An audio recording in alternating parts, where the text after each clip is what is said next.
Kaya pala ganito ang naging resulta ng kapalaran ko. Kasi alam ng Diyos na kaya ko. Sa edad kong to, napagod na akong magmadali. Kaya lahat ng ginagawa ko ngayon, ini-enjoy ko na lang. Siguro sa dami na rin ng aking pinagdaanan, napagtanto ko na ang buhay ay mas malawak at mas mahiwaga pa sa mga problemang dumarating sa buhay natin.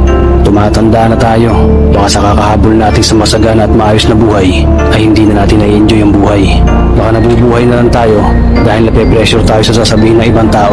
Marami na rin akong mga naging maling desisyon sa buhay, pero lahat yun nagsilbing aral sa akin at natuto ako sa mga pagkakamali ko.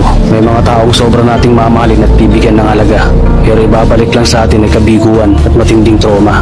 Kaya wag nating lilingunin ng mga taong tulad nila dahil mas payapa kapag hindi ka na interesadong malaman pa kung ano pang balita sa kanila. At wag mong idepende ang sarili mo sa kahit kanino. Tandaan mo, kahit sarili mong anino, iiwan ka din nito kapag madilim na ang paligid mo.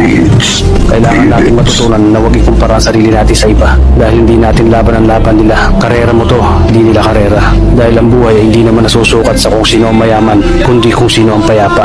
Kaya galingan mo lang palagi tol dahil napakaraming tao mapanghusga, hihilahin ka pababa at lagi mo itong tatandaan.